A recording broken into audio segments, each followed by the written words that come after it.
Ladies and gentlemen, welcome to the college football season. You've waited, you've done the farmers markets, you've done the art class, you've done everything your significant other wants you to do. Now is your time. Thursday, we got games. Friday, we got games. Saturdays, we got games. And Sunday, we got games. This is the locker room.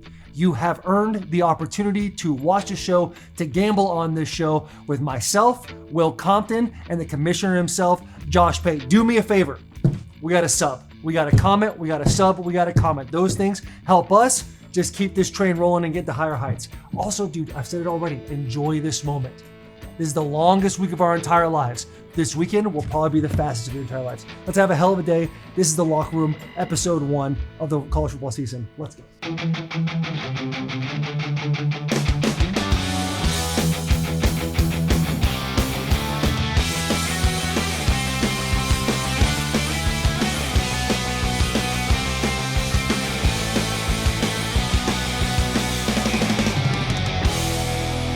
Welcome to another episode of The Locker Room. This Locker Room is presented by the FanDuel Sportsbook, the #1 sportsbook in America. Before we get into things, we just want to remind you that gambling is for entertainment, and FanDuel always has your back with tons of responsible gaming tools to make sure that your play stays fun and stress-free. Check out FanDuel.com/RG or the responsible gaming section in the app to learn more about staying in control of your game. Thank you, FanDuel. Thank you, FanDuel. Thank you, FanDuel. And also thank you to the audience. Last week, we said if you like the show, simply subscribe to the boys. On the Locker Room alone, we gained over 1,000 subscribers, which is massive for the brand, massive for the boys. If you love the boys and you love the Locker Room, just subscribe again. Because if you're watching a second time, then you like what you see. Yeah. You like this pretty bald head up here. You don't have to pay for it. Beautiful mustache. But fellas, how are we feeling? Feel like a million domestic, dude. This has been, I think this is the first year where the dust has settled. My first year being a fan of football. Josh, you don't know this. I won a national championship with my team. Yeah. That was like my first year kind of diving into college sports. Now a year is gone. I had a year of turmoil where we couldn't pass the ball at all. All right, the only team we passed more than were like military schools. Now I'm in this excitement. I got Bryce Underwood. I got a full slate of games that I'm excited for. This is I think the first time in my life that I've been like, I cannot wait for the football season. I called JP on Tuesday to talk about South Carolina, and we're both in agreement that this is the longest week of the entire year. Yeah, I can't believe I'm looking at these games in my hand right here. Because sometimes in August, you'll find this as your fandom goes on and you mature, you'll find that sometimes you get to the week 1 countdown and you say, I feel like this one kind of snuck up on us a little bit. I feel like not a lot's being said about this team, that team. Mm-hmm. You mentioned South Carolina. I've heard 30 different takes on Lenora Sellers. I've heard people talk about Shane Beamer and whether he can backload defensive talent for, it feels like a year. I feel like we have very, very much saturated the preseason talk, and we'll do a little bit more right now. But, it's the energy. Do you feel like that same thing has happened with Oklahoma? With me, it has. Yeah. So I was doing radio last week, and I'm trying to figure out, because they're asking me, hey, give us an under-the-radar team. I've been on them for like half a year. I've been on Mateer, like I know him better than his parents do. So to me, they're not under the radar, but I got to think, are these folks just now talking, like if I'm doing radio in Dallas, are they just now talking college football? Because if they are, they're going to think, hey, this dude's insane. He actually thinks Oklahoma could be a top 10 team. That's insane. So maybe, depends on how in the weeds you've been. Yeah, because it seemed like in like March, everyone was like, Oklahoma was bad last year, they're going to be bad this year. Then this Mateer guy transfers in. And then in the last like month and a half, like Mateer is going to be a Heisman candidate. He's the guy, blah, blah. Oklahoma's back. Jackson Arnold, he's gone. Like, they just seem like everyone's now fully on the Oklahoma train. Yeah, and then they did that with Florida State last year, and then what happened? Like this, just to let people know how to watch the show, to let us know how to talk about the show. It was this week last year where I turn on Game Day, and I'm high on Florida State. Everyone's high on Florida State, and I listen to Nick Saban, who I regard as maybe the best judge of talent out there. He says, "I just went to practice.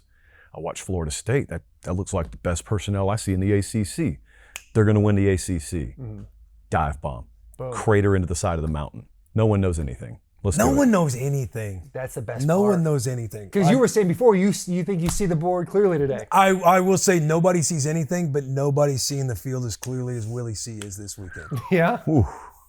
I've been doing some deep dives. Deep dives? Some deep dives on these teams. And just to give people a little teaser, you guys see your boy decked out in Nebraska gear. We're going to be talking Nebraska, Cincinnati Thursday night. For the haters in the comments that say we don't touch the Big 12 outside of Taylor's monologue with Arizona State, Josh Pate, he's an SEC homer. We're talking Big 12 this week, and by Big 12 we're talking Baylor, Auburn. Yes, that's an SEC team. We're talking Alabama, Florida State, Notre Dame, Miami. The Catholics versus convicts rivalry is kicking off our college football season. Virginia Tech, South Carolina. Who am I missing? LSU, Clemson, and then the main event of the evening, Ohio State, Texas, which, by the way, there's a lot of noise around Ohio State right now. Wow. That big noon kickoff. Dave Portnoy, banned from Ohio State. Yeah. I'm also reading that Dave Portnoy's not going to any of the Big Ten schools. I feel like it's a massive wrench in the plan for Fox. Fox is also in a debate with YouTube TV. I'm asking the Auburn-Baylor games on Friday night. That's on Fox, right? Yeah. I have a working theory that could already be shot to death by the time this is uploaded, that they're going to use that game as leverage, and they're going to let that game go dark. And if you're on YouTube TV looking for Auburn-Baylor, apologies to certain people standing behind me Friday night, you don't see that one. And then there's outrage, torches and pitchforks everywhere, and they get it settled just in time for Ohio State, Texas, Saturday. But I think Auburn and Baylor may have to suffer, at which point the committee asks, come Selection Sunday, if Baylor's had a 10-2 season, if we didn't see the Baylor game in week 1, can we really judge Baylor on that game in week 1?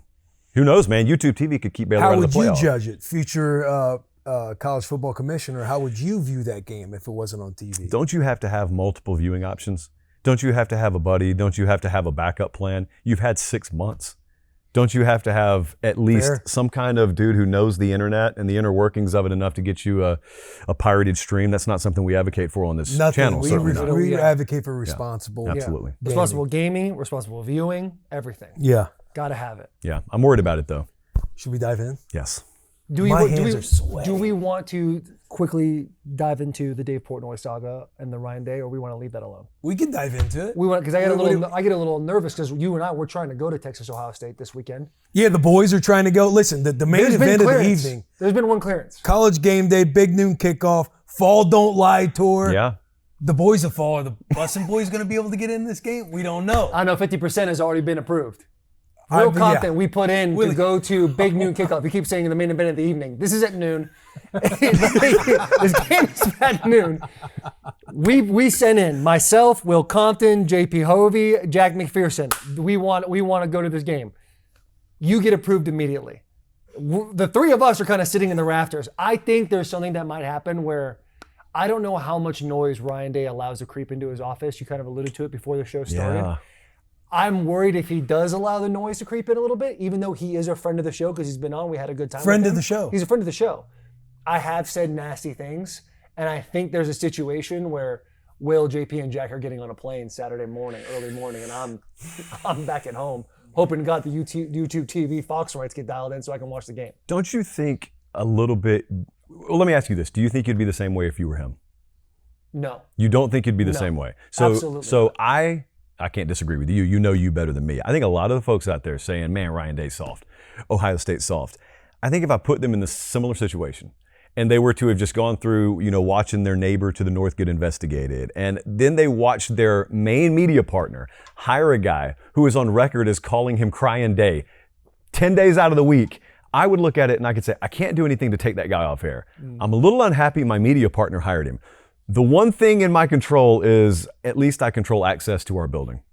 I think I may be that small. I think I would actually go that route. You think you would? So I haven't called him soft because I actually think it would aggravate me enough to where I'd say to my SID, or I would say to my director of football operations, screw that guy. I'm not letting him in here. But then I also think it's fair on the other side. Like Fox has got to make a move. Fox has got to counter what's happening on the other program. You got Lee Corso's last day, and you've also got McAfee doing what he's doing on the other network. So you had to make a move. I just think a lot of times people get tied up into this is the football business. It's the entertainment business. Yeah. You get paid 8 figures per year because you're in the entertainment business. Right. That's why you make more than the lacrosse coach makes. So a little bit of the trade-off is, yeah, you're all about X's and O's. You kind of have to deal with stuff in that bubble every now and then. So I actually got no problem with what Dave says about him. I got no problem with the measures they've taken. It's just fun to talk about to me. I fair both ways to me. You brought up the entertainment. You're in the entertainment industry as a head coach, like allowing people into the building. There is a path where Ryan Day can go and have fun with Dave Portnoy instead of making Dave Portnoy an enemy. Unless in his mind he just personally hates him. Like he might just have we were talking about before, like an assistant or somebody come up, give him the information of what's going on the internet. And Ryan Day could simply just be like, "Yeah, I don't like this guy. Keep him out of the stadium." Then go on about his business in football. There's evidence out there that says he's got his pulse on everything. Yeah, the evidence is Notre Dame, Ohio State, and South Bend. Right. When they get the 4th and goal. I can't. Did they score or did they not score? They scored because there was 10 minutes. Ohio State scored, and Notre Dame had 9 players on the field. Hard fought game, and he's so focused on Lou Holtz. Then the flag gets planted after Michigan wins 13-10. And they're so caught up in that they're even taking it away from their own national championship. And now it's like, I understand you want to like keep the noise out of your building, but this is not the way. You're just adding more noise on the outside. But maybe it's a boulder on his shoulder, man. Maybe he just creates those chips, and he might be thinking about it. He might not be solely focused on it.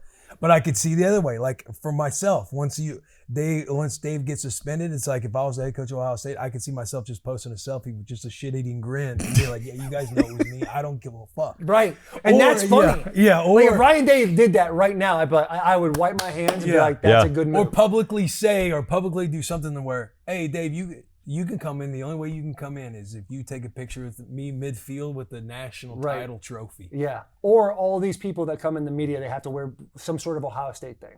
Like if you're going to be here, you're going to report on our hallowed grounds at the shoe. I saw another good idea where it's like you set up their set because they're inside the stadium, but you set their set up to where the national championship, the banner and everything else is just hanging framed behind them the whole time and just have them run the show that way.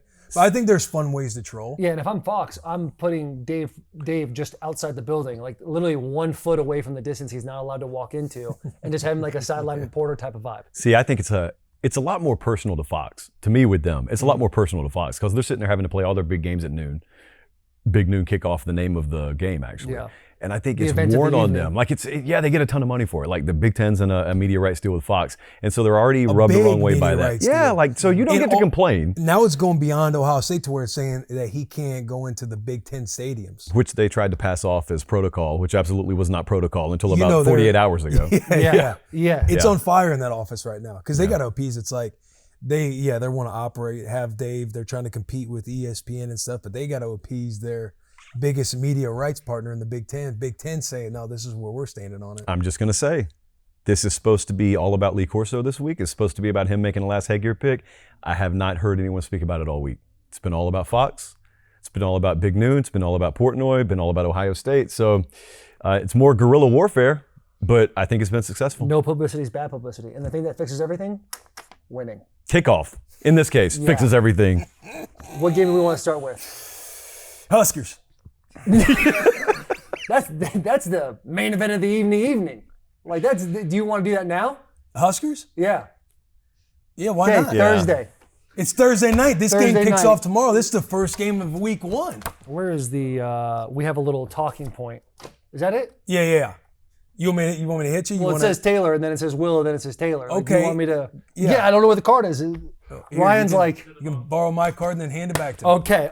Hey guys, by the way, the boys are hitting the road. We're tackling a little trip at Arrowhead Stadium to witness Will's Nebraska Cornhuskers face Cincinnati Bearcats. Of course, we're locked and loaded with our pick. We are rolling with our boy Will Compton. We'll get to his pick in a minute. But FanDuel said, you know what? Let's make it interesting. Will, this is your card now? Yes, sir. FanDuel is giving every single customer a massive 50% profit boost no matter what side you pick. You could tail the boys and go Nebraska. You could tail the boys and go Nebraska for a 50% profit boost, or completely go against us and roll with Cincinnati. One way or another, someone's walking away with a little extra bread. Oh, it's back to me? Yeah. Okay. Whether you're back in the Cornhuskers with us or you think you've got it wrong and you're ready to fade, head over to FanDuel Sportsbook app right now. Grab a 50% profit boost for Nebraska versus Cincinnati. Will, the stage is yours. Yeah. I mean, I don't know if you guys agree. This has got Huskers written all over it. This is a big year. Just look at the optics. Stick with me here for a second, Joshua. Just look at the optics. Didn't say a word. Of this week. That's like a Will Comptonism lately. Stick with me. Listen to me. Listen to me. Shut up. Listen to me. Because that's what my daughter does to me at home. No, Dad, I'm talking. Listen to me. Fair. I'm like, okay, all right. But just look at the optics this entire week. What superstars played at Cincinnati? Jason Kelsey, Travis Kelsey. Kelsey, Travis Kelsey. Where are we playing at? We're playing at Arrowhead. What do you do to distract the public from this ass whooping that's coming at Arrowhead on Thursday night? Travis Kelsey coin flip. You propose to Taylor Swift. Yeah, pretty selfish. And make it about something completely different to act like this game's not even going to happen. Yeah. We all know the optimism that's out there with Willie C. Nebraska. I'm well aware that we have the longest active streak of the comment, "This is our year." I'm not dumb into knowing that about us. I think this year is actually our year this year. You got Matt Rule in year 3. Everybody talks about the process of Matt Rule. It's always year 3. Joshua talks about it on his show. This is the formula. Matt Rule in year 3 is when it starts to shake. Dylan Raiola, year 2. With Dana Holgerson. JP knows Dana Holgerson. He's got the headset on the sideline for a full year under his belt. This is his team this year, not in the middle of the year. This year, full offseason. You got Emmett Johnson, who was running the rock and averaging over 5 yards a carry toward the back end of last year. We need him to stay healthy now. We do need Emmett Johnson to stay healthy because we have a young running back room. Our O-line is beefy. Beefy. That Rocco boy coming from Notre Dame, we got some size on the O-line. We got guys on the outside. Dane Key from Kentucky. Is it Neziah? Close. Hunter? Close enough, yeah. Neziah? Just keep rolling. You're flowing. Neziah Hunter, transfer out of Cal. We got weapons on the outside. Ja'Cory Barney, one of the most electric returners in all of college football. He's in the slot shaking it up. Defensively, we have a veteran secondary. We got a young defensive line who I'm excited to see who's going to stand out on the defensive line. Guys are high on this young Williams kid. He's a freshman that's going to be playing. He's a black shirt. I love the Huskers. You guys know I'm going the Huskers. This is -6.5. I don't know why it hasn't moved up. I don't know why it's not -13.5, but I'm taking the Huskers. I am a little nervous about Sorsby, quarterback from Cincinnati. Little dual threat cat.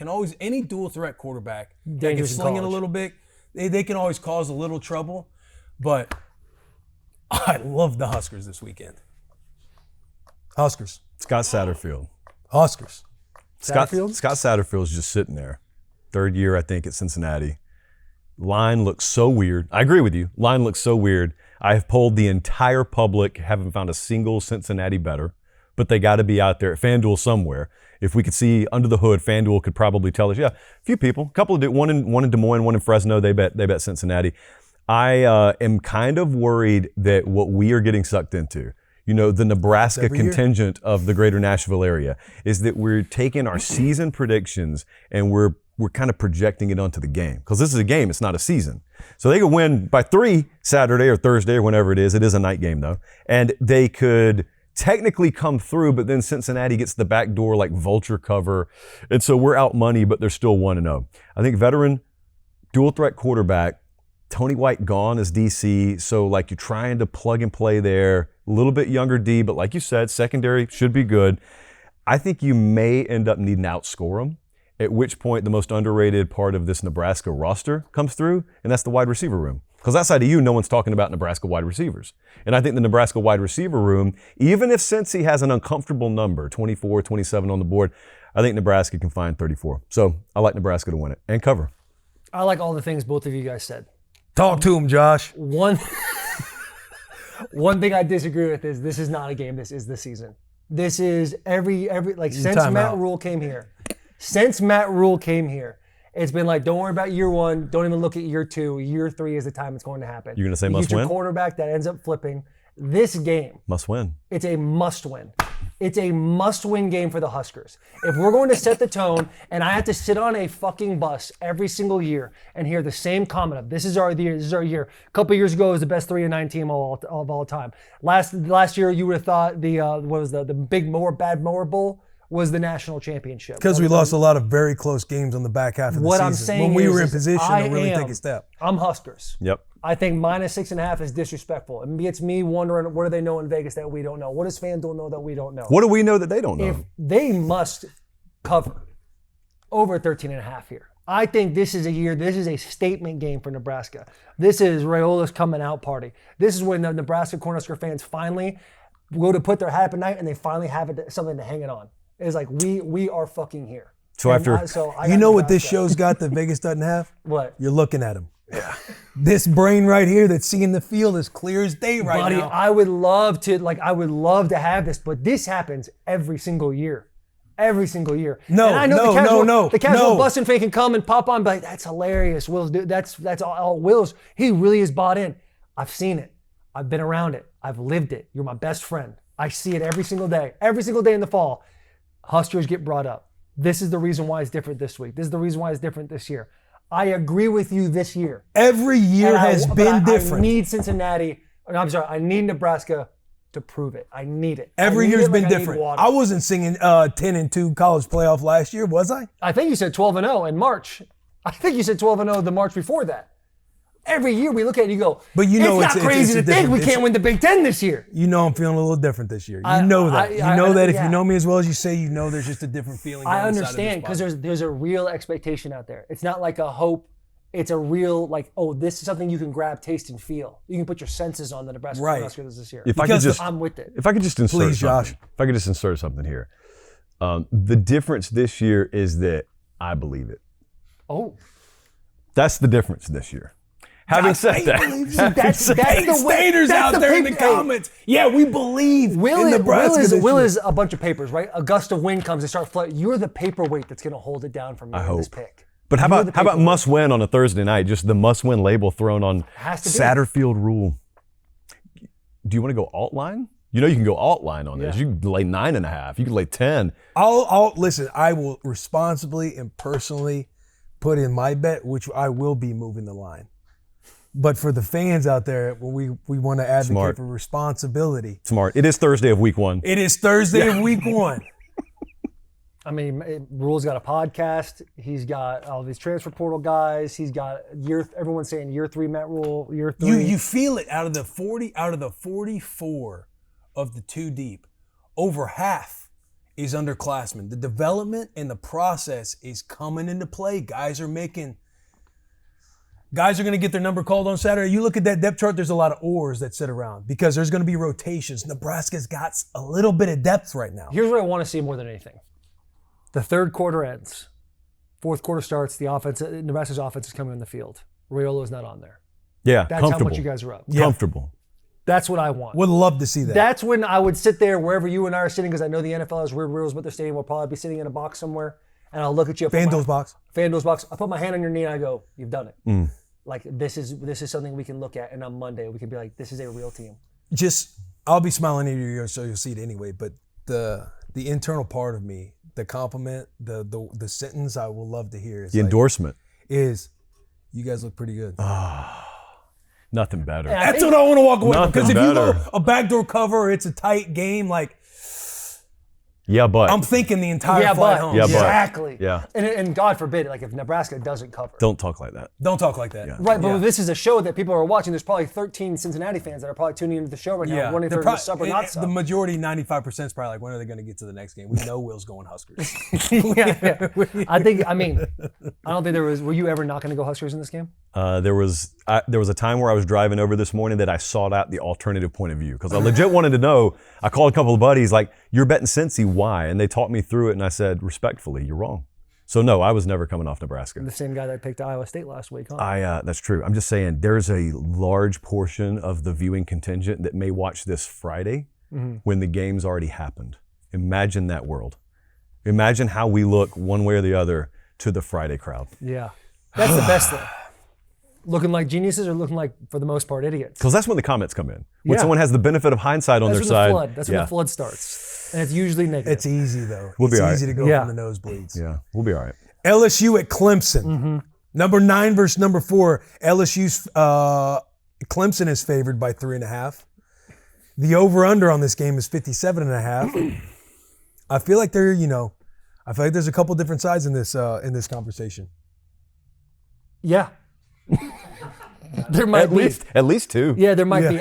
Listen, Clemson, Dabo's been there since 2008. They've got a lot of their returning starters happening. Their entire offensive line comes back. They got a nasty defense with a lot of depth. They got TJ Parker and Peter Woods, a couple guys that can wreak some havoc on the defensive line. You look at this and you say, well, LSU's lost. They haven't won a home opener since 2019. Brian Kelly's 0-3 in his home openers. You look at the history and you would say this is a game that looks like it's going to go Clemson, especially in Death Valley. You talked about a lot of great points to say Clemson. I know, but that's what I'm getting at. Now we start to flip the script a little bit. We talk about Garrett Nussmeier. This cat he is a guy that was the most NFL-ready college quarterback. Every year he tends to get a little bit better and better. He's a guy from Louisiana. He bleeds, purple and gold? Mm-hmm. Bleeds purple and gold. They go out, they get Byron Brown from Kentucky, Nick Anderson from Oklahoma. They look at their defense. It was abysmal 2 years ago. Last year they get a little bit better. Now they finally got Wes Weeks back, who had an ankle injury. Love those Weeks brothers. Weeks brothers Something crushed. about them white linebackers. They got a couple Josh. transfers. They got 2 DN transfers, one from Florida State, one from Florida. But the big one here is Harold Perkins Jr. He's now wearing number 7 for LSU. He's a psycho. He's a cat that can roll around and cause crazy havoc. He tore his ACL versus UCLA last year. This is the year that Brian Kelly has to get over the hump. We talked about it in our futures, how they're like sitting in that 3rd, 4th in FanDuel's future about winning the SEC. Something's got to give. Brian Kelly, his personality and LSU's culture personality, they don't necessarily mix. This is the year we're going to find out if he's the guy for the job. I think this year they flip the script. I think they go in to Clemson. They finally get that monkey off their back about winning or losing their first game. I like LSU here. The biggest question mark to me is LSU's offensive line. They lose 2 guys to the draft. One guy goes 4th overall, their left tackle, to the Patriots. But at the end of the day, I think the star power, I think that what they did in the transfer portal after Bryce Underwood decommitted from LSU and went to Michigan, a lot of money started flying into LSU. We got to figure out the guys we're going to get. I think this is the year that LSU flips it. Deep breath. So just give it like a Lee Corso-ism to him. Well, the first thing I will inform you is you mentioned Harold Perkins. Are you aware of what they're doing positionally with him? He's like the honey badger a little bit, right? Yeah, except that he's twice his size. And so they're playing him at like a star type position. So you may see Harold Perkins do some wild stuff this year and against Clemson. You mentioned the offensive line. Completely agree with you. This is the fundamental disagreement I've had with LSU fans. I put him at 8-4. And, that's, of course, crazy. And I'm told that it's crazy because they portaled in a new secondary, which I'll get to in a second, but that their offensive line is going to be okay. Okay, if their offensive line's okay, we don't have to wait. They don't play 3 tune-up games. So they're going into one of the toughest environments they'll play in all year. I don't believe they're settled yet. So to be very clear, my pick is based on the fact that I don't know that they'll have any semblance of balance Saturday night because they didn't run the ball well last year. Joe Brady, I actually love the dude, but he has not called an offense where the rushing statistics were outside the 100s. And that's an unfair position to put Garrett Nussmeier in. Like my whole question, I wrote it down on this piece of paper. What does LSU require Garrett Nussmeier to do? Because if they require him to perform well 1st and 10, 2nd and 5, 3rd and 2, and they stay on schedule, and he's looking to check down, and he's got a complimentary tailback tandem in the backfield, and he's just asked to make good decisions, he can do that. What he can't do is 3rd and 7 all night. Mm-hmm. And that's what they asked him to do too much last year. So he had, I think, 12 picks last year. So I look at that and I say, if I don't fully believe in the offensive line yet, and I do think Clemson's got NFL guys all 3 levels, I lean Clemson. My one hang up with Clemson is last year, top 20 explosive offense. They had 9 games where they had 5+ explosive plays, but it didn't happen against the SEC teams. In the 3 games against SEC teams, they were 14 of 40 on 3rd down. So if they get past that, like if they're really improved and they do got a wide receiver stable that I appreciate and I respect, if they do have that, I think over 4 quarters, they affect Nussmeier enough to where they force the mistakes that LSU's been so prone to in openers, haven't won an opener, period, since 2019. I think that's going to continue here. So I'm taking Clemson, actually laying the 3.5. I'm Clemson. You guys have talked about the O-line. It's like they lose 4 guys on their offensive line. Last year wasn't that great of an O-line. You got 2 guys that get drafted. And it's like this is an O-line last year, the talent that they had, that they should have been in a conversation for like the Joe Moore Award type of talent. This year, you already mentioned the 2 guys, TJ Parker and Peter Woods. Peter Woods is like a projected top 10 pick as a D tackle. You got TJ Parker, 1st-round projection coming off the edge. And you look at LSU's line, they have 2 sophomores, a freshman, and 2 transfers going against a veteran group in Clemson. They're returning basically everybody on offense. I like Klubnik more than I do Nussmeier. I like Dabo more than I do Brian Kelly. And it's like the difference with me of like, is LSU going to show up this year versus You know the formula is there for Clemson. It's like there's this saying, if you like something, you pick it. If you love something, you water it. I feel like at LSU, they've been trying to fill holes with picking transfers and everything else. You look at Clemson, Dabo, he was getting punished for it a couple years back of not really utilizing the portal. He's grown his entire team, and they bring back everybody this year. Yes, I think they're in a weak conference with the ACC, but I do think they beat teams like LSU. I think they're very good this year. I think Klubnik's going to be really good this year. I like the talent that they have. You alluded to their wide receivers. They got like a three-headed monster. They have all the pieces. They have a very good defensive unit. And I think they take Clemson, or I think they take LSU down in Clemson. Your boy is going Clemson. He's going Clemson. 2-1. Think about the O-line, bro. Think about like you got. No, I'm with. I wrote down on my piece of paper the question mark is the offensive line. For Can sure. they handle the veteran defensive line of Clemson? Imagine trying to figure that out on the road. And you just like you put yourself in them rooms. Like you're confident. You're trying to instill confidence. Like maybe it's coming from one of the transfers. Maybe it's a second-year sophomore guy that's trying to instill a little bit of confidence. But there's a couple in there that know. The TJ Parker, the D tackle that I alluded to, like those freaks of nature. You got Sammy Woods at the second level. Like they have elite type players that are going to fuck up this young offensive line, especially I think in the second half. So that's why I just think the mentality there, the boys show up on Clemson. We interrupt this episode to bring you Form Energy. Form Energy delivers best-in-class taste with natural flavors and zero sugar. Form Energy has natural caffeine derived from green tea, and they come in a variety of flavors. Your boy is holding Screamin' Freedom right now. There's a Screamin' Eagle roller coaster at the St. Louis Six Flags if you ever want to check it out. There's Grape Smash, Blue Blitz, Orange Fury, and it's perfect for those who put in the work. Form Energy, we do the work. The boys do the work. This show does the work. Back to this episode. Notre Dame at Miami. Josh, let you have the floor. Man, this is a Sunday night game, so it's standalone, so the whole world gets to see it. I think there's going to be a lot of focus on quarterback for both sides. You got Carson Beck. Like I always picture, a lot of people are going to watch this. Some people are just coming back to the college football table. They've been gone since January, and they're probably going to be surprised to learn Carson Beck plays for Miami now. You were asking me earlier today, we were talking about Nussmeier, and you were saying, hey, give me an example of a guy who was expected to just continue to elevate and it flatlined. Carson Beck. That's a really good one. This time last year, he's surefire first-round pick, Heisman favorite at Georgia, favorite to win the national title. None of that happens. He's gone. So you got a good redemption story potentially set up here. He's got probably the best offensive coordinator in the ACC, I think, in Shannon Dawson, trying to replace their top half dozen pass catchers at Miami. So that's not how they win this game. The way they win this game is they have recruited and developed monsters on the offensive line for 3 years now. They've got multiple NFL guys across the front. I went down there and watched them practice last year. Everyone's talking about Francis Mauigoa. And Mario says, look at this dude over here, 70. It's Markel Bell. He came from JUCO in Mississippi. He's like 6'8", 360 at that point. He said, you'll know him next year. And sure enough, he's projected to be, I think they're starting left tackle this year. My point is, for all the attrition from 50,000 feet, I'm looking specifically at Notre Dame's defensive front. If there's a solid edge that Miami has here, which I think they do over 4 quarters, it is running between the tackles. As tale as old as time.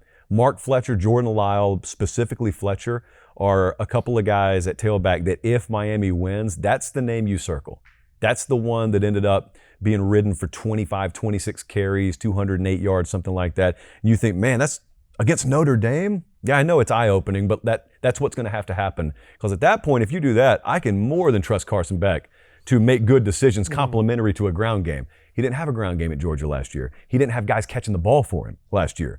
So it's not like he forgot how to play the position. If he gets that, and then conversely, you've got a first-time starter going on the road in C.J. Carr, I think Notre Dame's receiving room is incredibly underrated. I don't know that its potential will be reached here, because the other thing about Miami's secondary is it sucked last year so bad that they completely overhauled it. Talked to someone down there last week. They said, we low-key think this could be a strength of our team this year. So we feel plenty good enough about it to go to war with it. I think Miami's going to win the game outright. But that's what a coach would tell you about the secondary. Luckily. No coaches, you're not going to walk into a coach's office. Luckily. Like, yeah. You're right. That's why I don't talk to coaches about it. So you like the idea of Miami having an overhaul of transfers into their secondary and be like, okay, that's going to gel. But you look at LSU and their transfer portal and how much they've done, and you're like, I'm not so sold on that. Well, the difference is I'm looking at C.J. Carr trying to throw against Miami's guys on the road versus looking at Cade Klubnik throwing against LSU's guys at home. So there's a little different gap in experience level there. Different gap, but C.J. Carr has been throwing against the number 1 pass defense in the country coming out of 2024. C.J. Carr has been throwing against the number 1 defense when it comes to takeaways in 2024. I like Notre Dame here. This is my iPad game. Oh, wow. This is my iPad game. Because Miami, to me, you get excited about Miami because, number 1, it's Miami. You got the U. You got the documentaries that have come out. They've gotten a little better each year.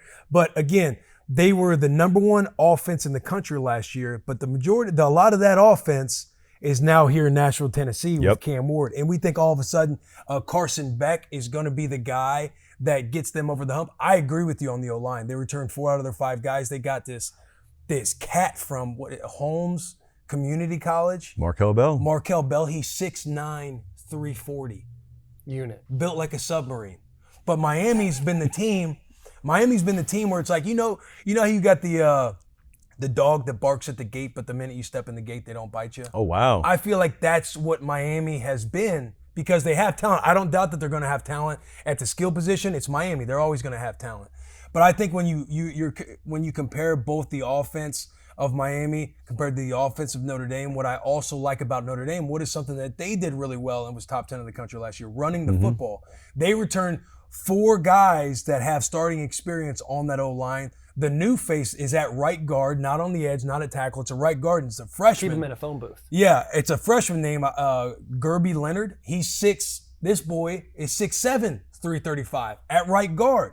Going on this offensive line that can run the football really well. And you already alluded to how good and criminally underrated their wide receiver unit is. And you got your Heisman favorite, Jeremiah Love, running the ball out of the backfield. And this is a steady operation. This isn't, we've hit the portal. One of the fancy words that come out of every year now with all these different teams is we've revamped the room. We've overhauled the room. Not Notre Dame. These are top 5 recruiting classes year in and year out because it starts with Marcus Freeman and the operation he's built since he got announced as a head coach in that weight room and everybody went absolutely berserk. Then you go on defense. Again, the number 1 pass defense in the country last year. They returned 5 out of their 7 on the back end. You lose Xavier Woods, but is his name Jeremiah Moore? Jeremiah Moore, an up-and-comer cornerback who's supposedly he's set up to be the next star filling in for Xavier Woods who got drafted last year. But they returned 5 out of their back 7. They returned 7 out of 11 of that elite defense that they had last year. They got guys up front. I agree with you when it comes to Miami's offensive line. But when you look at Carson Beck and the teams he played last year and when he performed, this is a guy who can turn the ball over. He's also a guy who can have a nice-looking stat record. But when you look at who he played, when he's playing Massachusetts, Tennessee Tech, Georgia Tech, Auburn, Tennessee was the one where he played against a solid defense. 18 touchdowns, 0 interceptions. But when you're playing against quality defenses in Texas, Alabama, Florida, Ole Miss, even Mississippi State, Kentucky, where he put up goose eggs across the board, 12 touchdowns, 18 turnovers.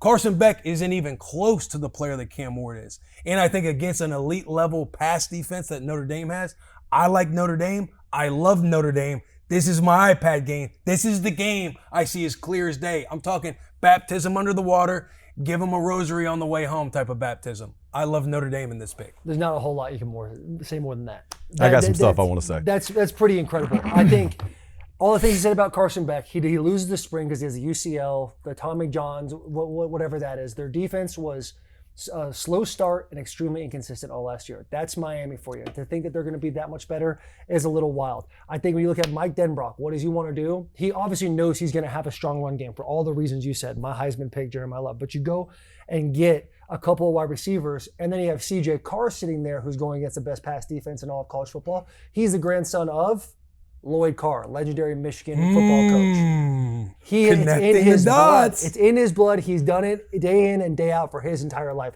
He is welcoming this opportunity. I think not only are you going to see a strong run game from Notre Dame, but I can see Denbrock getting the boys spread out a little bit. Take Love, put them in the slot, have them in those third and manageable type of situations. And anytime you want to be successful in football and you're going away to a place that may or may not be a loud environment, you got to pack a defense, you got to pack a run game. Those are the 2 things you got to put in your lunchbox, and those are the 2 things that Notre Dame has.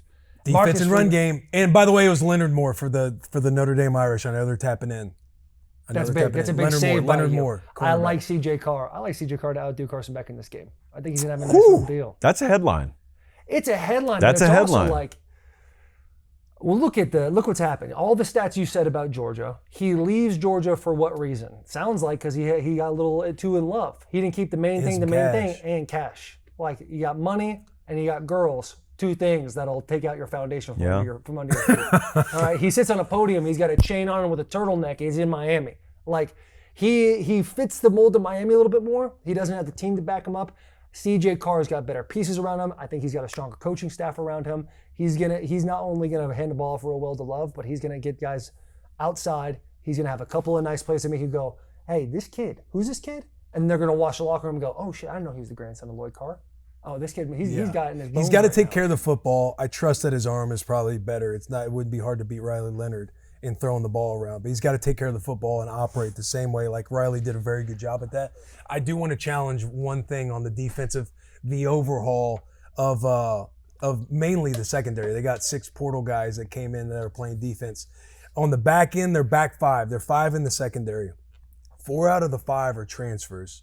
And 3 out of those 5 in the secondary are also sophomores. So I don't doubt that they're very athletic. They got some youth, which could be a positive, but they're also very inexperienced. And they're going to be working together, for the first time. Again, the word overhaul and revamp, the talent level might be there, but I'm interested to see this unit perform again with a lot of new faces and a lot of youth. So you mentioned Beck last year, how his performance level didn't scale, which you were right about. Probably a lot to do with their O-line getting caved at Georgia, which it did several times last year against your Texases of the world, and leading the league by a mile in drops. So I would counter with your Notre Dame run game. No one needs to sell me on Notre Dame's offensive line. I watched a million of them get hurt last year and performance level never dropped. Just incredible job developing and coaching. I watched the tailbacks. No one needs to sell me on the tailbacks. I would tell you, in the interest of exploring scalability of performance against the better teams, they played Ohio State, Georgia, Penn State last year, and yards per carry dropped to 4 yards, a little under 4 yards per game. So if Miami is what I think they could be defensively, then maybe that ground game doesn't click, and maybe you got to lean on a guy who did not lock down the starting quarterback position until about a week and a half ago in camp, a little more than you thought you'd have to lean on him in week 1. That's actually how I think the game's going to go. That's why I lean Miami. I like You're it. talking about bow constrictor. Miami would be a little bow constrictor on that run game. A little bit. It's going to be a fun game. It's just, if I'm thinking about where I'm going to put my coin in the FanDuel Sportsbook, it's like you got Cristobal, he's went 5-7, 7-5, 10-3. This is fair. The staff versus staff is fair. Yeah, Stafford, and then you got Freeman, who's went 9-4, 10-3, and then 14-2 coming off a national title run. Like the operation over at Notre Dame, even though a quarterback won a job a couple weeks ago, just feeling like how that culture is operating. And you mentioned the O-line, like a lot of guys getting hurt, the talent not diminishing. This is a veteran group this year, and the crazy thing about the veteran group is nobody's a senior. So they develop, they build that O-line. It'll be fun though. It'll be fun. Yeah, it'll be a fun game. So you're Miami. I am Miami. Notre Dame. Notre Dame. Love it. All right, we run up this episode to bring you Bussin With The Boys. If you don't already know, the boys have a 50% profit boost token every college football Saturday. That's a 50% boost on any college football Saturday. Just open up the FanDuel Sportsbook app this Saturday and look out for the Bussin With The Boys PBT. Let's get back to this episode. Alabama, Florida State. Alabama at Florida State. Alabama's favored by 13.5. The over-under on points here is 50.5. Do we have to stay on this one very long? So I assume everyone's going Bama. Yeah. Are you going Bama is everyone going Bama to cover? That's my gut tells me yes. The thing that I'm curious about with Florida State, because they dropped off last year. They did a massive overhaul. They thought they revamped the talent room and everything else. They're kind of doing the same thing this year. What I'm curious about, Tony White, Terrence Knighton, and there was another coach too, left Nebraska. They go to Florida State. I believe the special teams coordinator there is still always goes back to Nebraska. Special teams coordinator there, John Papuchis. What was John Papuchis doing in 2012? What was he doing? The defensive coordinator at the University of Nebraska. So I got some cats down there where I'm curious how this Florida State team is going to be. I feel like people got them out of absolutely everything. I think they're going to be a lot better than people anticipate. But as far to answer your question on the 13.5, am I confident enough to go Alabama 13.5 here? I'm going to do it. I'm going to do it because of your monologue on Alabama last week and the talent and the depth, and I am a massive fan of DeBoer. I think Ty Simpson's going to be good, and they got freaks everywhere. And I think they're poised and pissed off and ready to go coming out of this year because you end the season losing to Michigan last year. And again, I think it's just the mentality is going to be coming out of the gate, setting the tone because they're not in a position of people have them as favorites everywhere, like for the season, but I don't think they do in the building. And I think they're going to be looking to prove a point coming out against Florida State. So I'm going to take them minus 13.5, but I'm very curious to see how Tony White turns around that defense because he can do it fast. Yeah, Alabama, when we went there for their spring practices, they were talking about how much more relaxed Kalen DeBoer was compared to Nick Saban. You can see all their shoulders are kind of down. There's music being played. You're allowed to keep your shirt untucked. There was a lot of looseness. And it's kind of like when you give an inch, they take a mile. You mean last year, right? This is last year. This year, I think they have that chip on their shoulder. The way they ended the season, it's not what they want. You look at Florida State 2023, they go 13-0. They end up not making the playoff because their quarterback breaks his leg. They take them out. They're real mad. They have a lot of guys transfer, so they bring a lot of new players in. It's a whole new roster in 2024. They go 2-10 the next year. Same thing has kind of happened. There's been 23 transfers that have come into Florida State. One of those transfers is Tommy Gassianos. Gassianos? I don't know. It sounds like an Italian Stick with it. Cassianos. Boston College. He was at Boston College with Bill O'Brien. They wanted to run the pro-style offense. This kid's more of a backyard football type of guy who wants to run around a lot. A Malzahn guy. Yeah, a Malzahn guy. Exactly. He gets benched at Boston College, ends up transferring to Florida State. And if you have so many pieces, you have 23 new pieces across your team. Malzahn, who is a guy who wants to play a little backyard football, he wants to call the game like that. They're not going to have the gelling points this early. I think Alabama is a stronger team from a talent standpoint. They have more continuity. They have the same feeling of what they had last year, being like, obviously that wasn't up to the Alabama standard. They lost as many games that last year as they did in Nick Saban's first year. What happened in Nick Saban's second year? They go to the national championship game. So I expect to see a big turnaround from Alabama, being just clear and concise, on special teams, offense and defense. I think they cover this game. I don't think it's close. I agree with you. What I like to do on our show, when there's a favorite of double digits and everyone's on one side, at least ask, could the upset happen? Is there an outside, like greater than 5% chance it could happen? I would say yeah. Line's 13.5 at FanDuel. Upset could happen. Vandy happened last year, so an upset could happen. My question is always, all right, how would that happen? If you were to turn this game on and it was a dogfight in the fourth quarter, probably what has happened is Florida State has duplicated the Vandy plan. The Vandy plan was finding out early, Bama's struggling with a mobile quarterback. Bama's struggling with option stuff. We went 12 of 18 against them on third down. Wow, if we stay on the field, they can't have the ball. Malzahn knows Alabama intimately, got a long history with him. Kane Womack, who is Bama's DC, coached for Malzahn in high school up in Arkansas. So I think if Castellanos, who is the transfer here, talked a lot in the summer, if he just throws caution to the wind, and frankly, I think they're going to ask him to do some stuff Saturday that you can't ask a guy to do every week because he's going to get beat to death.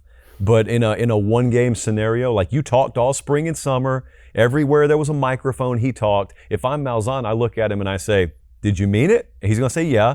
And I'm going to look back at him and say, all right, well, I need you to put your face really, really, really in the fan Saturday because that's the only shot we got. If that kind of stuff happens, if anything like the Vandy mobile quarterback giving Bama trouble, huge conversion rate on third down type thing happens, and Bama struggles with turnovers on the road like they did last year, struggles with penalties on the road like they did last year. They were very schizophrenic on the road last year. If that's still a problem for them, I don't think it will be, but if that's still a problem for them, that's how it's close. It took me a long time to say that. The path for Alabama is you line up and you realize we're that much better than them. And you lean on them and you offensively stay on schedule, take the crowd out of it, play action games working, run games working, get a lot of wide receivers involved early. Secondary smothers Florida State, makes them go on 10-play drives to score, which they probably can't do. There's just so many more ways where Bama's 14-plus point winners here than I think Florida State covering. So I like Bama to win and cover. The example you gave of how Alabama can lose is the reason why I think that they're not going to lose. Because they're aware of it. They're aware, yeah. Right? They go into Vandy last year. Nick Saban right there is like, he says on a college game day, the only place that's not hard to play in the SEC is Vanderbilt. They hear it, they take it personal. Pavia does what Pavia can do. And so now Florida State's looking at it being like, this is how you beat Alabama. Yep. And Alabama has already identified, like, this is our weak spots, and this is how we can fix it. I don't think this game's close. Yeah, I think if you have the FanDuel app open, Josh, this is why you're great. I just want to tell you, I want to give you a compliment. I appreciate it. Because if I had the FanDuel Sportsbook open and I listened to what you just said about how Florida State can make this game interesting in the fourth quarter, and I paused it, like, as a guy, and I know there's plenty of brains out there that will latch on to any type of optimism, you could have easily sold me on why Florida State would cover and potentially win this game. I think that's a great thing that you do, is you're able to talk about the other side, and I'm like, yeah, he's making some good points here. Like, maybe I do get a little spicy and go Florida State plus 13.5. I'm not going to. No, we're not going to. But just the tip of the cap to where you had me for a moment. Like, yeah, he could be. Then I dropped the kind of makes sense. Then we dropped the yeah butt on him. I'm like, yeah, Pavia, 12 for 18, spicy quarterback, Spicy doesn't quarterback. have it. You're like, you just line up and say, we're better than you. I'm like, yeah, that's a good point too. Yeah, all those stats, and then it's like, they are just better than them. It's like, yeah. Well, the problem is what you said about Miami secondary, Florida State's trying to do with virtually their whole team Right. against Right. Alabama. Right. I truly am excited to see how Tony White does. With that, it's the 3-3-5. Yep. JP Hovey game of the week. Virginia Tech versus South Carolina. This game is in Atlanta. You got Shane Beamer, the head coach of South Carolina. His father, Frank Beamer, like legendary head coach at Virginia Tech.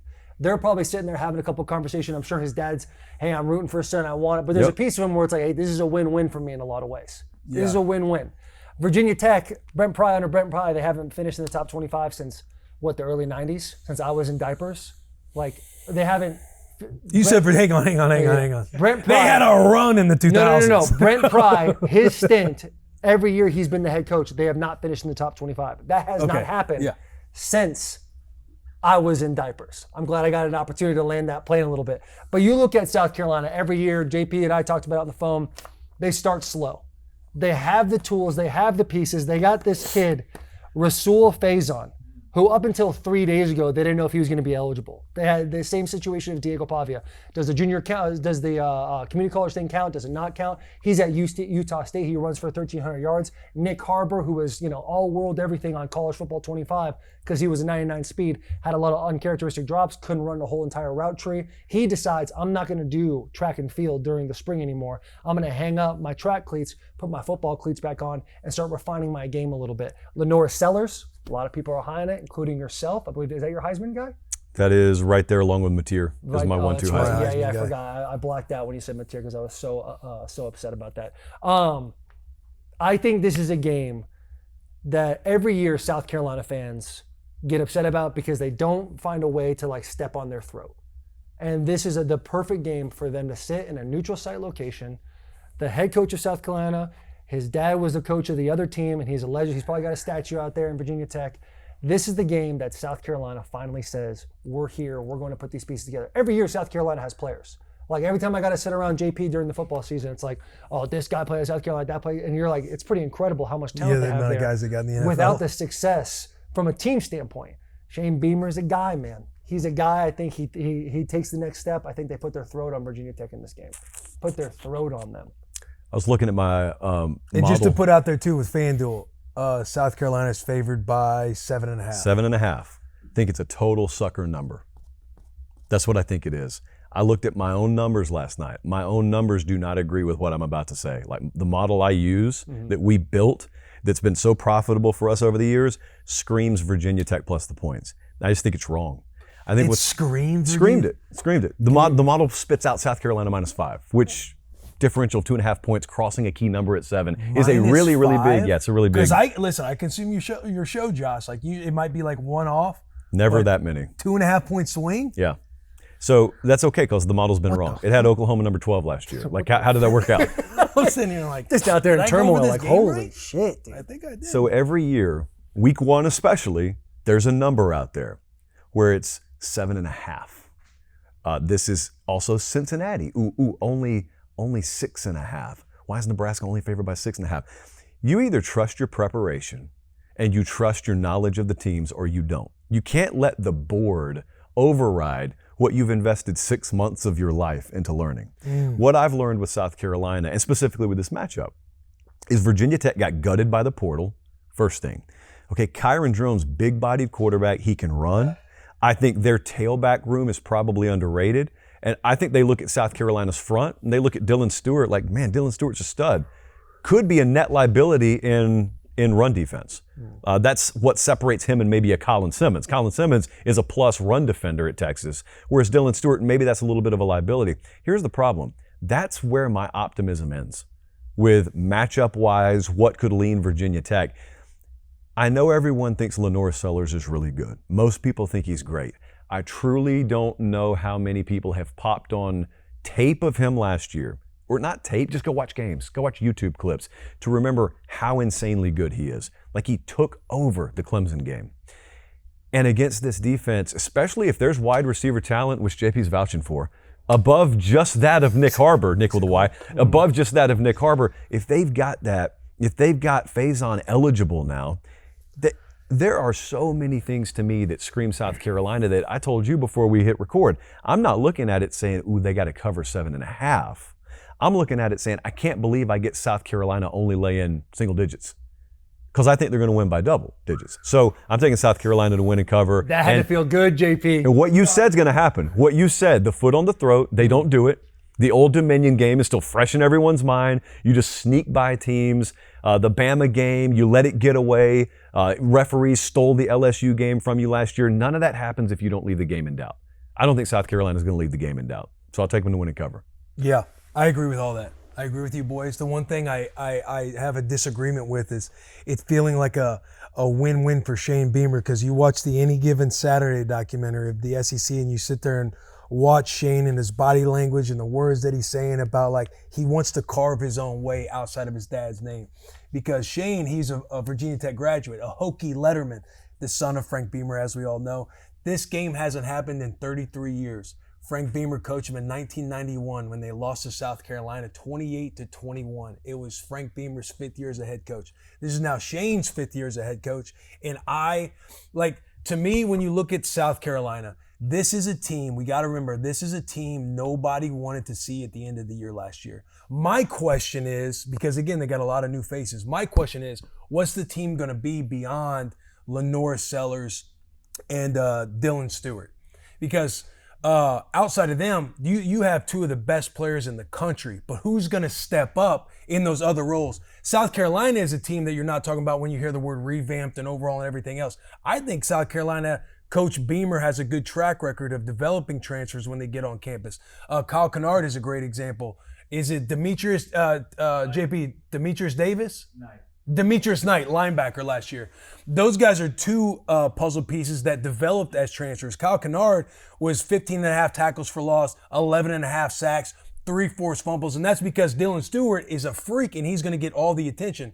Who's going to step up this year? Is it going to be Brian Thomas Jr. on the other side? The D-tackle transfer out of Alabama, his name is Monkel Goodwin. Is he going to step up? Because he's got a lot of hype coming out of training camp. But who's going to step up when Dylan Stewart's taking on all the attention? And then Lenore Sellers, he's a freak. Yeah. He's one of the best, if not the best. He is my Heisman pick to win it this year. I like South Carolina. I think they build on the secondary. They were strong last year in the secondary. I think they're going to play aggressive. I think they whoop Virginia Tech. I hate that Virginia Tech has fallen the way that they have, because in the 2000s with Frank Beamer, I mean, you can give them Frank Beamer and a block punt in this game, South Carolina is still going to win. But the way that the VT Tech logo has just kind of fallen, I hate it. This would have been a game that South Carolina back in the day would be circling. Oh, we got to get this team. Now I think it's a smiley face. So I got South Carolina. I got play that in the building the rest of the week. I got a -7.5. I like South Carolina. I'm excited to see who's going to step up on the defensive side along with Dylan Stewart. Well said.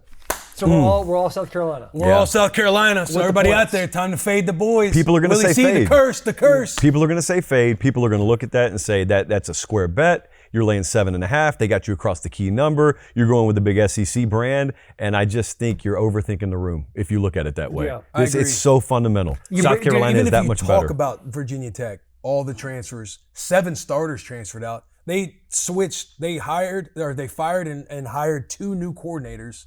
Pry, is that his name? Yep. Yeah. I think he's on the hot seat, but I don't see how this ends well at all for Virginia Tech, especially neutral site. Like, this is... All right, we're going to have this episode to bring you Michelob Ultra, brought to you by Michelob Ultra, superior light beer. The delicious taste of victory deserves something equally superior. Cheer on your new team with Michelob Ultra at 2.6 carbs and 95 calories. It's a superior, smooth taste worth playing for. Michelob Ultra, superior light beer. But you brought up something that is a big deal, and I think does play a lot of bias, is the SEC logo. Sure. Like the SEC logo versus the ACC logo, it's like, oh, you just assume that the SEC is going to win every single time. And that's where I had trouble with this game, Auburn at Baylor. Because you got Hugh Freeze, who's on the hot seat right now. You got Jackson Arnold. I'm with you, bro. Who gets laughed out of Oklahoma. And when I went to Google Jackson Arnold, what's going on with him? It's like everything's about what's his confidence like, how he's going to get back. We've seen the highest of highs and the lowest of lows. Like, what is this guy going to be?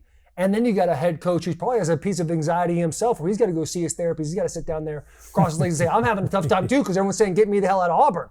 So and then you look at them, and it's like, yeah, they have a running back, Sawyer Robinson. He can run the ball a little bit. They have an underrated Bryson Washington, who rushed for over 1,000 yards last year in Baylor. Like, you see kind of how Baylor can win the game, and that's keeping it in third and manageable, running the ball, being successful that way, using the RPO. Blackout in Waco. Yeah, crowd's going to be Waco, live. But then you got Auburn, who has an outstanding wide receiver room. You have a guy who has an extremely high ceiling, but had extremely low lows at the quarterback position, and a coach that's like, is he confident in himself? So you're dealing with like confidence issues.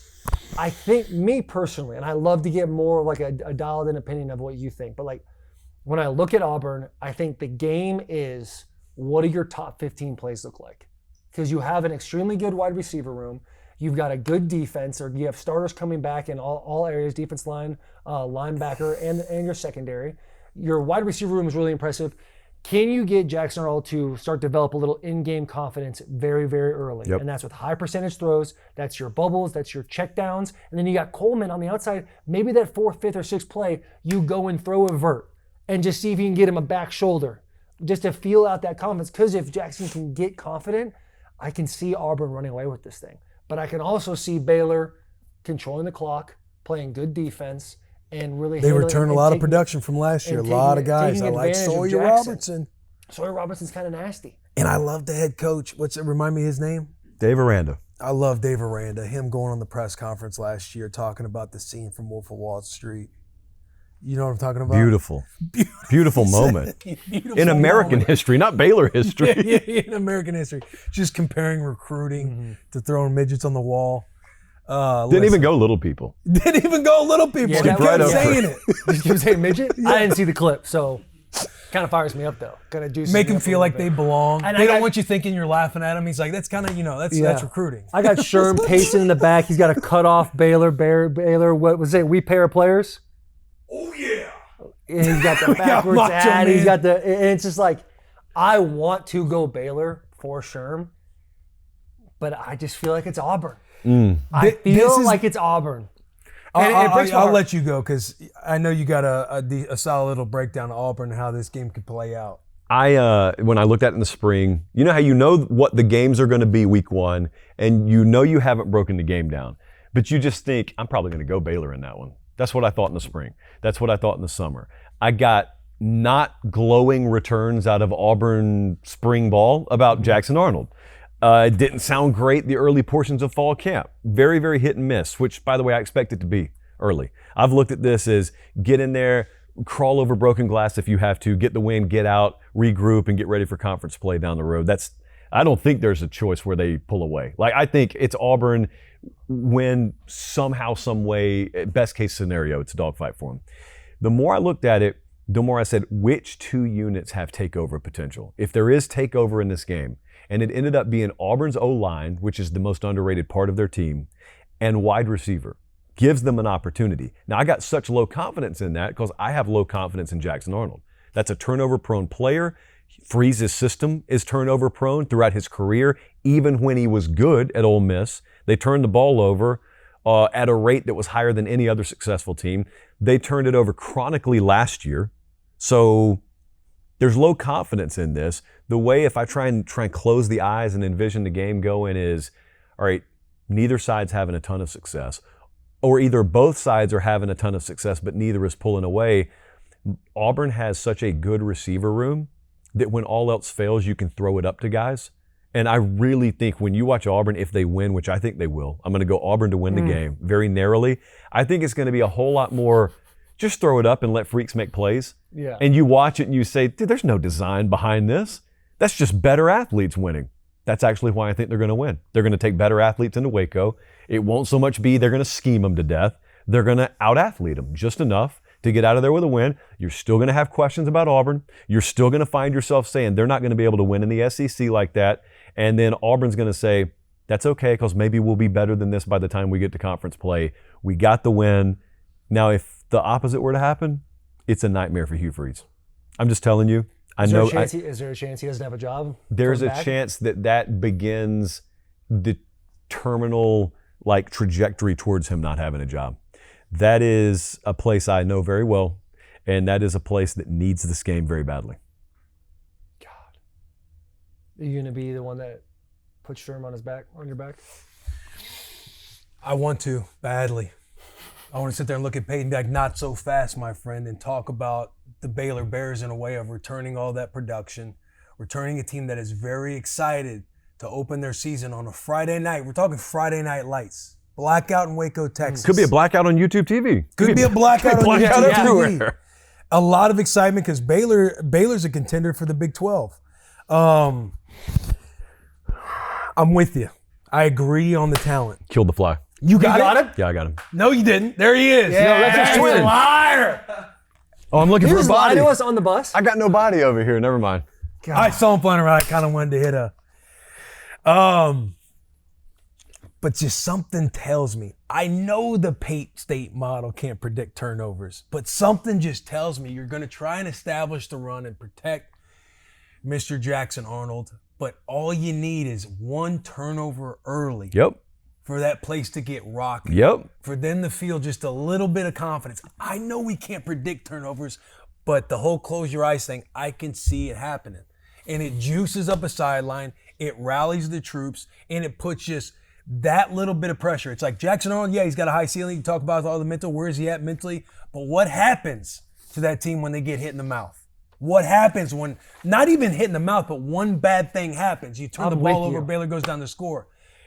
This is a game I want to reach in it, and I want to take the underdog. I want to take Auburn, and that's what I'm going to do. I'm going to ride with the Baylor Bears, and also who I want to cement this is Nacho Man Randy Savage coming from the back end. We got our Baylor Bear. We got Sherman Young. You say I'm going to reach in, He did. take Auburn, and that's what I'm going to do? I'm taking the Baylor Bears? He sure Did did. I say Auburn? He sure did. I was like, holy shit! I'm taking Baylor. I want to reach in. I want to take Baylor. I like everything says Auburn's the better football team, but I'm going with that turnover early in the game. Let me tell you one. And I like the speed on the outside of Yep. Baylor. Dude, you're starting.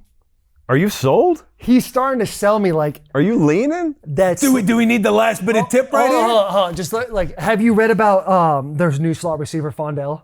Bro, they got some talent on the outside. Reach in and Fondell. Yeah. Don't. You know what Fondell? I just wanted to say Fondell really slowly with reach in. That's all I wanted to do. Hey, let me tell you something. Speaking of uncomfortability, at media days. Go ahead, Taylor. No. Make our new guest feel uncomfortable. No, he knew what was coming. Oh, he knew? He knew what was coming. But I forgot. Make our new guest feel uncomfortable. I thought you I'm were gonna gonna reach get- my hand in the cookie jar, get Josh Pate. That's exactly what I'm gonna do. I'm gonna get Will Compton. Fuck. He was this close. I know. He was this I close thought to about take it. And did I you thought bite? about it. You just bit on that? I was going to bite in a different way, though. He kind of bit on He it. kind of bit because you said already in Fondell. Like transition land. I looked down, I was like, oh, Will's no. head's turned like this, and you say Fondell, and he just slowly looks at me. I'm like, Yeah. oh no. That's your one, Josh. I forgot what I was even going to say. Next week, if I get you, I get you. You're probably going to talk about the speed on the No, outside. I was for going to tell Baylor. you this. Little track meet out So you there. said what a turnover would do, and you said what it would do mentally to Jackson Arnold. Freeze was at media days and told us that he had instructed his defensive coaches to allow practice to end on a positive note for his offense and his quarterback. That's how they had scripted practice during fall camp. Can I say one thing? Hey, That's common. Auburn Give me fans Baylor- have give to me be Baylor Bears. sick hearing that. Give me Baylor Bears because I can't have that.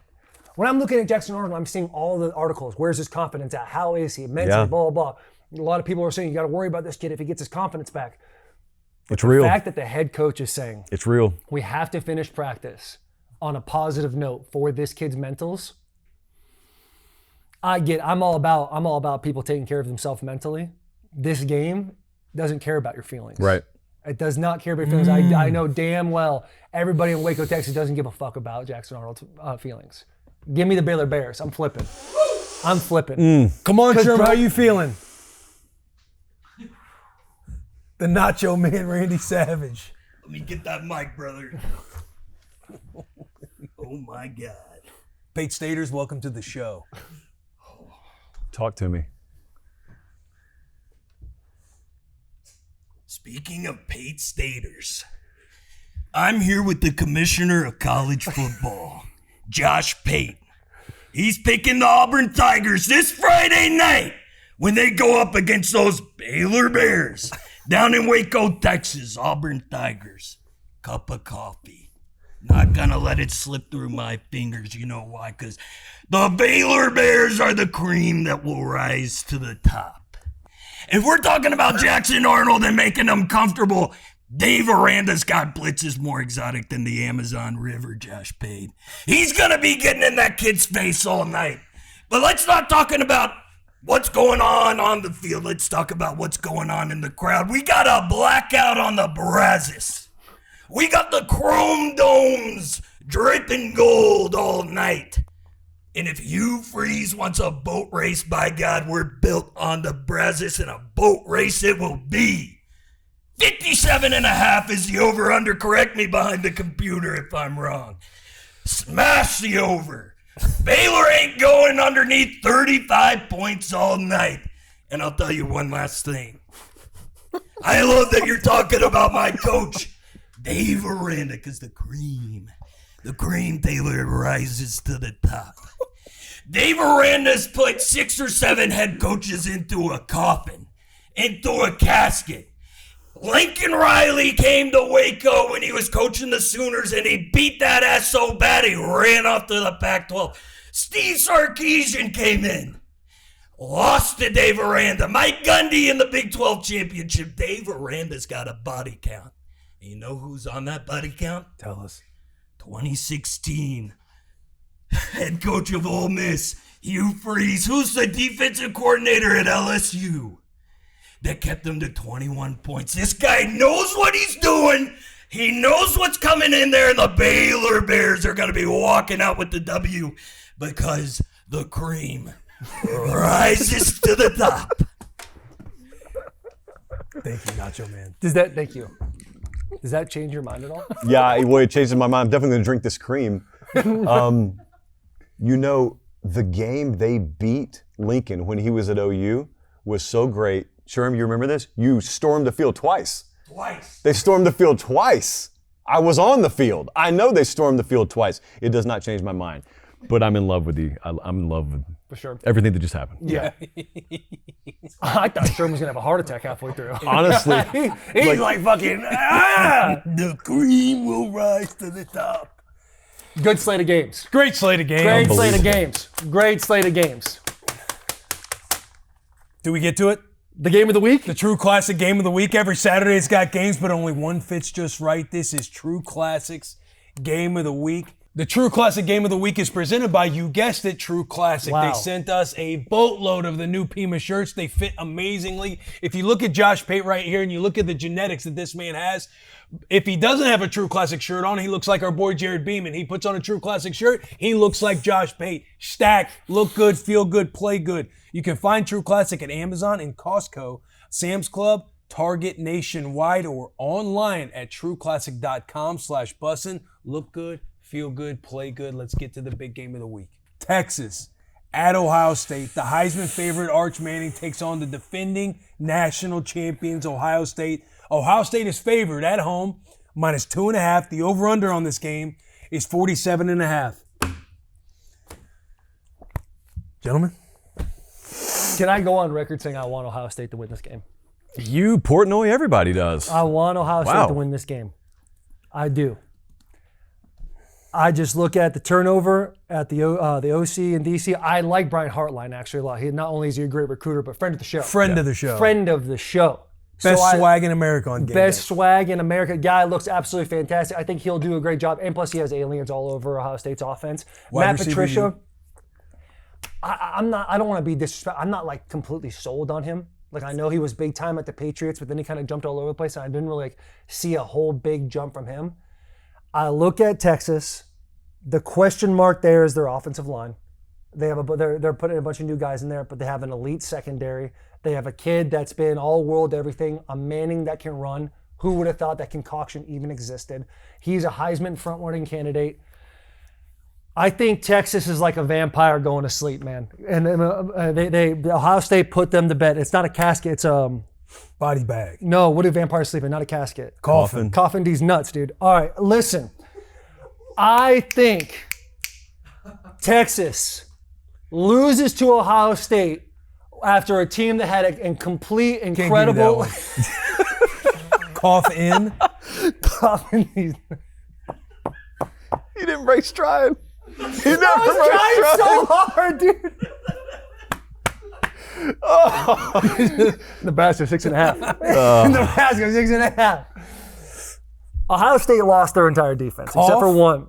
Cough in these nuts, dude. You got. Shut the fuck up. Like, He's thinking random What are you words. mad about? What are you mad about? Can't give you that one. Caleb Downs, all-world safety. He's your main returner. You lose all of your production. The most pressures you got, your 6 guys, they're now gone. Matt Patricia has to now go in and reinstill confidence and have. I mean, there's no doubt that Ohio State's always going to reload everything. I think it takes a little bit of time. I think Texas right now at this point, they have a more cohesive unit from the OC standpoint. I think Sarkisian sees blood. He needs it. He's got to have it. They already held Jeremiah Smith to 1 reception for 3 yards. They understand how to neutralize him in a lot of ways. I think Ohio State's going to give their licks in this game. I'm hoping this game is close. I want Ohio State to win. If the game is close, Ohio State will win this game. I can see Texas. I can see this being a disappointing week 1, where we're like, man, Texas just blew the doors off of them. I can see that happening. I don't necessarily see it going the other way. That playoff game they had, every guy who scored a touchdown is no longer on the Ohio State offense anymore. Both their running backs are gone. The one receiving touchdown they had was to Trayvon Hendrickson. He scores a 75-yarder. I think there's a lot of turnover for Ohio State. I think Texas has been waiting for this for a long time, and this is the team they lost to last year. This is a get-back game for them. If Ohio State wins, it's a good look for the Big Ten. So you got Ohio State minus 2.5. No, I got Texas. I've already said Texas. I want Ohio State to win, but I think Texas is going to win this game. Okay. If I'm sitting here and people are watching the show, they're like, I'm going to listen to what Taylor Lewan says. I would say Texas. I can't go wrong by the FanDuels people. Okay, I got you. What's a vampire sleeping? I can't give you cough. I look at both of these schools. They all got great talent. They all got good coaching staffs. They're all going to have good game plans. If I just focus in on how this game can play out, and if I'm leaning on the Matt Patricia side of the defense, you got Arch Manning having his first big game. Doesn't have a whole lot of starts and experience to where you're watching the film and it's like, this is how we're going to attack this kid. Patricia's more of an aggressive play caller, a lot of more man-to-man coverage and everything else. I think when you get a good quarterback that can dice you up, you're not going to want to sit in zone. So I think this plays into Matt Patricia wanting to implement this very aggressive style defense, especially coming out of week 1. But I think it plays into the hands of Arch Manning and Sark. I think they're going to have great counters to everything they do defensively. I think the wide receivers will get just enough separation. And I think if Arch Manning is as advertised, which I think he is, I think he eats up this man-to-man coverage. I got Texas in this game. I'm taking Texas plus 2.5. To me, that's what it comes down to. Because I think everywhere, everybody's good. There's going to be new faces on both sides of the ball. They've all recruited very well. They have everything, each team. They're poised for a big year. You want to know who the quarterback's going to be on Ohio State side. But again, I like Arch Manning as advertised, and I think he has a lot of success against the man coverage that he's going to see this weekend. And Julian Sand, too, having his first start in this type of game. I mean, what is it, the loudest? Oh, yeah. Okay. JP's getting his third vehicle brought to him. You're right. Yeah, Julian's saying it's what an uphill battle he has. He's lost his running backs. I mean, he has an alien wide receiver, a guy you can just kind of go throw it up to. But Texas, man, you're basically inheriting a problem from your former family. Ohio State went and beat the brakes off of Texas this year. They haven't forgot. It doesn't matter if it's a different guy at quarterback. They have not forgotten about what the Buckeyes did to them. Mm-hmm. I just keep hearing so many people do what you just did. I'm about to do it. I'm about to pick Texas too. And I just picture folks sitting in Columbus. We just won a national title. Replacing a starter at Ohio State is a little different than what it is everywhere else, because you're replacing a starter with another stud. Problem is Texas is that same way. And Texas's questions, I think, are lesser than Ohio State's. Hellacious pass rush, edge Texas. I think quarterback will be an edge to Texas, but who really knows? I just guess on that. There's a staff edge to Texas. I love those dudes at Ohio State, but I mean, they wouldn't be able to call me a liar with a straight face if I said you're replacing coordinators. One of them, like you said, with Matt Patricia, not really a lot of college experience to begin with. Right. And then on Texas' side, I consider Sark their OC. Pete Kwiatkowski's been there forever, and he's probably kept them up. In fact, I know he's kept them up late this week because I've spoken to them about staying up late this week, about trying to run the ball on him. Special teams, man. Texas, Jeff Payne's got one of the best special teams guys in the country. I look at it so many different ways. One thing people say all the time when these number 1 versus number 2 top 5 matchup type games happen is they say, well, either way, it'll be a great game. I don't know that it'll be a great game. Because there's a world where you get this much talent and this much uncertainty, you throw it in a blender. It could spit out 38-17 either way. I think it could be a blowout either way. I just trust Texas's answers a whole lot more, I guess, than Ohio State's answers. So, like many other people, I'm going Texas to win and cover. I think the public would be understanding if Texas was a 38-17 winner. I think the public's a little more unforgiving if Ohio State's on the winning version of that blowout. They should be. Especially with Arch Manning, everybody and their mother, the use of the cohesiveness of the DCs and the head coach, everything. If there's going to be a blowout, it has the Longhorns written all over it. Do you think Sark or Ryan Day needs the game more? That's where I lean favoring Ohio State. I think Sark needs the game more than Ryan Day. I don't think it's close. Yeah. I think it's Sark by 10 miles. One guy just won a national title. Right. Okay. One guy, if he wins Saturday, great. But do the alternate scenario. If all 3 of us are wrong. Very rare. But if all 3 of us are wrong, and they're flying back home and Ohio State just got the win, here's what Texas fans start to say. You, Steve Sarkisian, had a shot against DeBoer a couple of years ago in the playoffs. You lost to a lesser roster. Mm-hmm. You had 2 shots against Kirby last year. You lost, then you lost again, and they put their backup quarterback in at halftime because we knocked the starter out. You still lost. You had a shot against Ryan Day in the playoffs. You lost. You just got another shot against Ryan Day. You lost again. Do we have a big game problem? Does our guy match up in big games?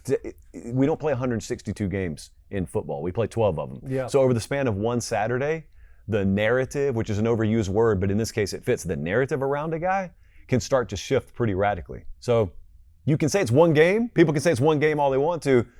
Go lose the game. Not even a conference game, but go lose the game. Yeah. On the road, in the shoe against number 1 or 2. It'll be the 08 stock market crash. Yeah.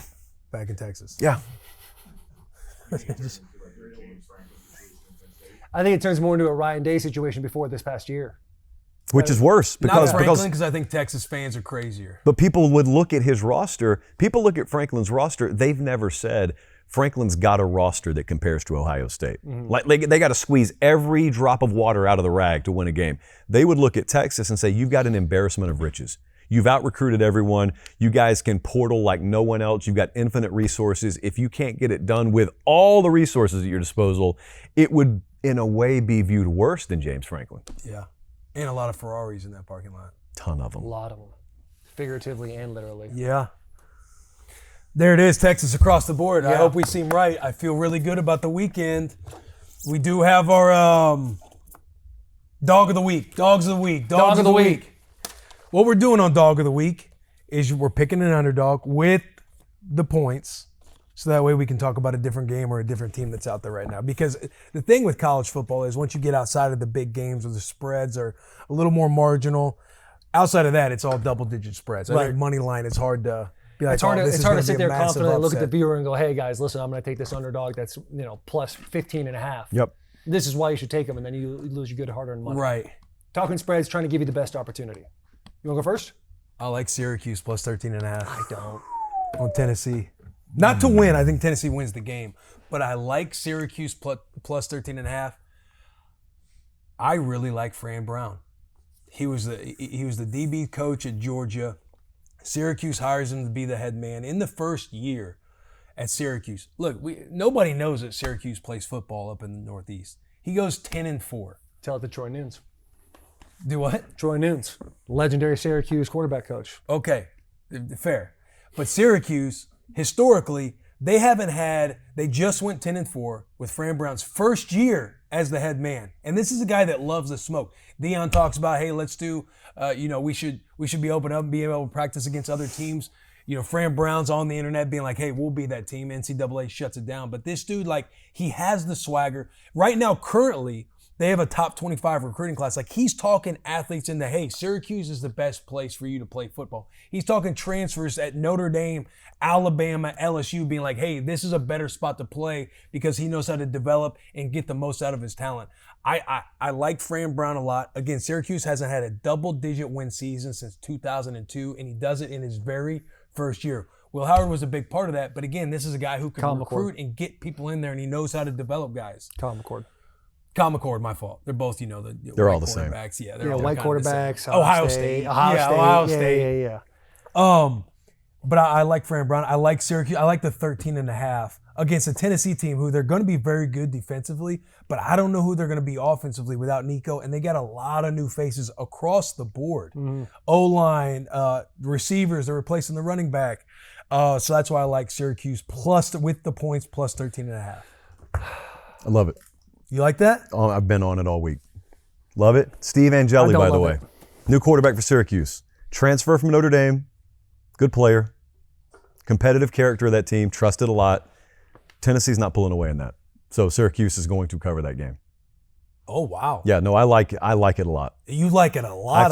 I've taken a strong position on Syracuse this week. Okay, yes. all yes. right. I would also like to take a strong position on South Florida, plus 5.5. This is either a Thursday or a Friday game. I want you to know I'm taking it. Boise. Know nothing about this game. Who are they playing? They're playing Boise. They're playing down in Tampa. They are Alex Golesh is one of the coaches that I've had circled for a couple of years. Alex Golesh was the OC at Tennessee, gets the South Florida job, been down there a couple of years. He's taken Bama to the wire twice. That's probably the only time people have really watched him. I just believe everyone's looking at Boise and they just automatically pencil him in. It's either them, you default to them as the playoff team for the G5. Right. And if they lose a game, it's going to be when they play Notre Dame. They're 5.5-point favorite in week 1. Not 15 or 25. They're 5.5-point favorite. I think South Carolina could be, or South Florida, both of them actually, but South Florida could be very sneaky there. So I'm going to take them plus 5.5. I'm taking it. FanDuel. Yeah, I don't know nothing about that game. And to be honest with you, I forgot we had to do this until about 45 minutes before the show started. I threw a drop in the bucket here. I looked at Colorado. I said, there's been a lot of distractions in the Sanders family. A lot of distractions going on. Shadur, Shiloh's out there throwing punches on tight end guys. Dion just beat cancer. A lot of people not talking about the program of Colorado right now. I don't know who's their starting quarterback. It's going to be Caden Salter. Caden Salter. Everyone knows about Caden Salter. I don't even have to explain. He's salty. He's salty. He's going to be salty out there. They're playing Georgia Tech. They're dogs by 4.5. I can see them being sneaky here, covering that. I can see them. Ask me how. I have no idea. Do you? Nope. Me either. But this is one of those situations where 40 minutes before the show we had this, and I was like, I got too much going on with the other 5 games. I got to make sure and get something out here. I like Dion. I love Dion.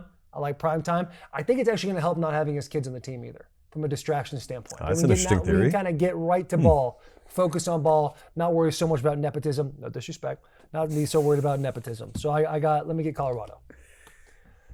You guys want to hit the parlay? That weekly parlay, huh? Do you like that pick at all? Nah, man. Mr. Pate? I don't know why it's so low. That's why I've stayed away from it, because I love Georgia Tech this year. Oh. I love the spot for them. Hey, Josh loves Georgia Tech. He loves I'm Georgia talking, Tech. he sees him in the ACC championship. Yeah. Didn't So they beat Florida State last year in a home opener? they did in Dublin. And Dublin. They But took Georgia everyone into knows 8 overtimes. rivalry They're games. spicy. They're Do they records at still the got window the rivalry linebacker games. with the They got everybody. Everybody's back. with that horse collar back there? Actually, I don't know if he's back. He's back. He's back. He's back, Mitch. Oh yeah, he runs around. He hunts in between the tackles. Hunts. Don't get him dropping him coverage, but Yeah. he hunts. Never between seen him the in thin air, though. Never seen him play in thin air. So there's that. All right. Okay. Parlay. Weekly parlay. Yeah, I'm just trying to give us a no-brainer. You want to talk to us about? You want to talk to me about Ball State? Yeah, not much, but I want to talk to you about Ball State. They're playing Purdue. They're getting 18.5. Purdue has 82 new scholarship players on the roster. It's impossible to know what they have. Barry Odom's the head coach there. There is no way that he knows what he has. Winning by 10 is a great day for them Saturday. They are laying 18.5 though. So I'm taking Ball State plus 18.5. It is one of my favorite bets it is my favorite bet of the entire week, actually. Oh, really? Yeah. Okay. Pate I like Staters that. going crazy. God, Purdue, man. I feel bad for Purdue. I'm going to go Montana State. They're plus 27.5 versus Oregon. Why, you ask? I don't know, because they were in their own national championship last year and ended up going 15-1. They got the Stanford transfer, Justin Lamson. Good there. Dual threat quarterback. Guy like that. Oregon last year, they started slow. Then they played Idaho State, and they only won that game by like 3 points. Took them a while to get that ball rolling a little bit, get them mobile into what they were towards the end of the year before they run into the buzzsaw of Ohio State. Montana State's sneaky. I think Oregon's also a team that like they know who they are as a unit. They're going to get up. Montana State's going to keep their starters in there because they're getting guys film, whatever. And then they're going to pull their guys back. They're going to let them play their game. This is going to be a 21-point win for Oregon, and I think Montana State kind of is like, moral victory. Good recall. Good recall from the start last year. Yeah. Very slow start. Very slow start. Very slow. I'm going to ride with you. Yeah, I mean, look, this is our parlay, so I got to ride with the boy. I got to back my boy. Right. I'm thinking Oregon is his national champion, and then he's going Montana State out of the week 1 of college football. Yeah, Oregon, who also was the number 1 seed, won the Big Ten, and then was in a dogfight with Idaho State and 2 other schlups. Who was it? Boise State, yeah. Listen, again, I'm backing you. Trust you. Take a couple weeks to get Dante Moore, get him dialed in. Got to ease You're in, gonna yeah. have a couple headaches. There's always something in week 1. Stay healthy. Always something going on in week 1. I love it. This parlay right here. Montana State plus 27.5, Ball State plus 18.5, and Nebraska minus 6.5. That totals out to plus 568 on the FanDuel Sportsbook, gentlemen. What a time to be alive. Great show. Great show. Great show. Great show. Make sure you subscribe, you leave comments. Thank you for tuning in. Yep. See you on the Tag weekend. Will and a nut emoji. He got this week. We'll see you when you get next week. I don't buy the call. Subscribe, rate 5 stars.